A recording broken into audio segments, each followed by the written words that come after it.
صاحب مانچسٹر سے. جی جی میں یہاں 42 ایئر سے رہ رہا ہوں. جی جی. تو یہاں پر ڈینس کمپٹن امپائر ہوتے تھے. وہ اتنے امپائرنگ کے اسکینڈل ہوئے ہمارے ساتھ. جی. پھر مائی گیٹنگ کا جو فیصلہ آباد میں ہوا، اور اس کے بعد عمران خان کا اور یہ باٹم اور وہ جی جی جی ہاں جی جو دوسرا جو پلیئر تھا اس کا ہوا.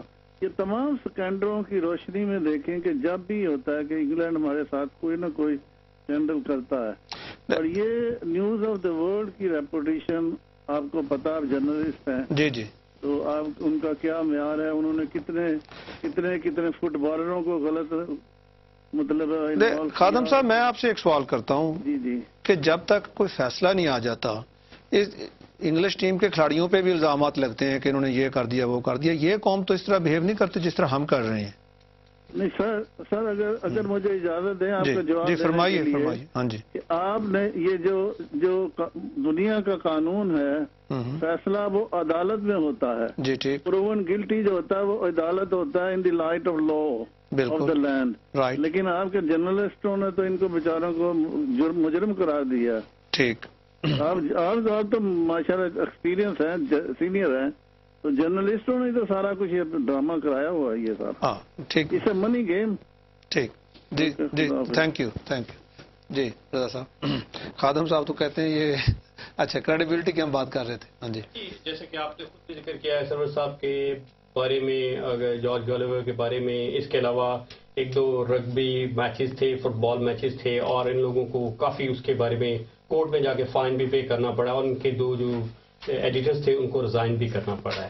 ٹھیک ہے جی. تو یہ تو ان کی کریڈیبلٹی کا حال ہے. ٹھیک ہے، یہ ہر 2-3 ماہ بعد کوئی نہ کوئی ایسا اسکینڈل نکال دیتے ہیں جس سے ان کا جو پیپر ہے وہ تو کافی بک جاتا ہے. ٹھیک ہے، انہیں فائدہ ہو جاتا ہے. اور فائن سم ٹائم انہیں فائن بھی 6 ماہ کے بعد ایک دفعہ میرے خیال میں ان کو فائن کا ضرور سامنا کرنا پڑتا ہے.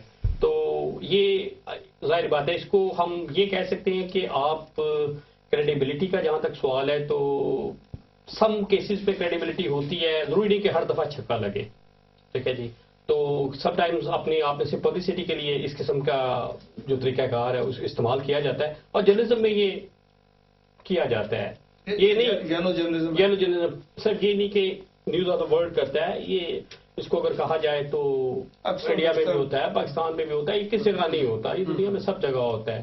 تو اس لیے کریڈیبلٹی اس نیوز پیپر کی تو آپ بھی جانتے ہیں اور ہم سب. اچھا، آپ نے ابھی تک جو اس کے مین کردار ہیں سارے اسکینڈل میں جو سامنے آئے، مظہر مجید ہے، مظہر محمود ہیں، دونوں سیم نام ہے. جی جی. اور دونوں وہ پاکستانی تو ہیں. جی دونوں پاکستانی ہے نا. اور جو مظہر مجید ہیں ان کی کچھ لنکج انڈیا سے بھی ہے. ان کی ایک سسٹر کی شادی ہوئی ہے، ان کے ایک بھائی کی وائف جو ہے انڈین ہے. اور اس طرح کے وہ ان کے بکیوں کے ساتھ جو بامبے میں ان کے تانے بانے بھی ملتے ہیں، ایون ان کا بزنس بھی وہاں پہ ہے بہت زیادہ. تو اس میں آپ کیا سمجھتے ہیں، کوئی انٹرنیشنل سازش بھی ہے؟ دیکھیے، میں خود سے تو ظاہر بات ہے کہ میں ہم کو ججمنٹ نہیں دے رہے. ٹھیک ہے جی. پہلی بات ہم، اور نہ ہی میں ابھی یہ بھی کہوں گا کہ ہمارے کھلاڑی جو سے ہیں وہ گلٹی ہیں. ٹھیک ہے جی، بالکل نہیں ہے. جی کالر ہے ہمارے ساتھ. ہلو لا اوکے جی. اچھا جی. تو اس لیے ہم یہ کہہ سکتے ہیں کہ اس میں اتنی بڑی جو رقم دی گئی، اور اگر آپ ٹی وی کی فوٹیج دیکھیں، نہ اس کے پورے ڈیٹ ہے نہ ٹائم ہے، تو یہ جو سی ایک سازش بھی ہو سکتی ہے. اس کے یہ نہیں کہ پاکستانی ٹیم کے جو کھلاڑی ہیں ان کو شروع سے ڈیفیم کرنے کے لیے جو بھی اس میدان میں اترے ہیں، اور عامر کی آپ کے مثال سامنے ہے، انہوں نے اتنی پرفارمنس دکھائی تو ان کو ڈیفیم کرنے کے لیے سارے. اچھا، اگر کل کو ثابت ہو جاتا ہے کہ یہ سب جھوٹ تھا تو پاکستان کو اس پہ فردر سٹیپس لینے چاہیے، ڈیفامیشن کا کیس کرنا چاہیے. بالکل جی. میرے خیال میں اگر پاکستان نے یہ سٹیپ نہ لیا تو ہم کبھی بھی کسی جگہ پہ بھی اپنے آپ کو سٹینڈ نہیں کر سکتے. ٹھیک. ڈاکٹر صاحب، ہم پروگرام کے بالکل اختتام کے قریب ہیں.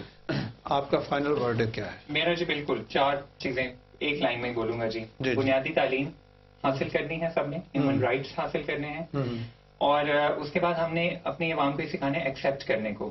جو آپ سے کسی کا اگر نظریہ نہیں ملتا، ایکسیپٹ کریں اس کو. اس کے علاوہ ہم نے حق کے لیے آواز بلند کرنی ہے، اور اس کے لیے میڈیا کی ذمہ داری ہے. انصاف نے اتنی اس حد تک ٹھیکا کہ میڈیا آپ کی عوام کی آواز بن سکتے ہیں، تاکہ ان کی انگزائٹی، جو فرسٹریشن ہے، جو لیفٹ آؤٹ فیلنگ ہے، وہ کم ہو. اور آخری بات، جسٹس. جب جسٹس ہوگا، یہ ساری انگزائٹی، یہ سارا اینگر ہمیں شاید ایسے ٹاک شوز بھی نہ کرنے پڑیں. ٹھیک. اور ہمیں یہ بھی توقع رکھنی پڑی کہ جسٹس کبھی ہمارے خلاف بھی ہو سکتا ہے. بالکل جی، وہی بات ہے ایکسیپٹینس، ہم ایکسیپٹ کریں. صاحب فائنل ورڈ. میرے خیال میں ڈاکٹر صاحب سے ایگری کروں گا کہ ہمیں صرف، اور آپ نے خود بھی پہلے کہا، صرف جیت پہ نظر نہیں ہونی چاہیے، ہمیں ہار پہ بھی نظر ہونی چاہیے کہ ہم ہار بھی سکتے ہیں. اس کے لیے ہماری قوم کو یہ چاہیے کہ مینٹلی اپنے آپ کو تیار کیا کریں جب بھی کوئی میچ ہو، اور اس قسم کے 7 اپ کی طرح، جیسے 7 اپ کی بوٹل کھولتے ہیں وہ فوراً بالرز میں سالٹ ڈال دیا جائے، یا سالٹ ڈال دیا جائے، لیکن سالٹ تو ہم بعد میں ڈالتے ہیں، ابھی تو کھولتے ہی وہ شیک کی ہوئی ہوتی ہے تو وہ باہر آتی ہے. تو ہماری قوم کو بھی چاہیے کہ صبر و تحمل سے ہمیں ہر شے برداشت ہم میں ہونی چاہیے، اور میرے خیال اگر برداشت ہوگی تو ہم کسی میدان میں مار نہیں کھا سکتے. ٹھیک. ناظرین، آج ہم نے یہاں بات کی کرکٹ کے حالیہ سکینڈل پہ. یہاں پہ ہونے والی گفتگو کا نتیجہ یہی نکلتا ہے کہ ہمیں اپنی رویوں کا اثر نو جائزہ لینا ہوگا، اپنی تعلیم کو بہتر کرنا ہوگا، برداشت کو اور وسیع کرنا ہوگا اور برداشت پیدا کرنی ہوگی. دوسرا، مخالف نقطہ نظر کو بھی پسند کرنا پڑے گا. کبھی آپ کو ضروری نہیں کہ آپ جیت کے لیے ایک میچ کھیلیں، آپ اگر ایک بہت شاندار کامیابی حاصل کر سکتے ہیں تو عبرتناک شکست بھی آپ کے حصے میں آ سکتی ہے، اس کو بھی کھلے دل سے تسلیم کریں. جیتنے پہ اگر آپ شادیانے بجاتے ہیں تو ہارنے پہ ماتم نہ کیا کریں، اس کو بھی برداشت کرنے کا رویہ اختیار کریں. یہی ہمارا آج کا یہاں پہ ایک کنسنسس ہے کہ ہمیں اپنے جو رویے ہیں ان کو بہتر کرنا ہوگا، برداشت پیدا کرنی ہوگی، مخالف نقطہ نظر کو برداشت کرنا ہوگا. اسی کے ساتھ عدنان خان کو وین اسٹوڈیو سے اجازت دیجیے، اگلے ہفتے پھر حاضر ہوں گے. خدا حافظ.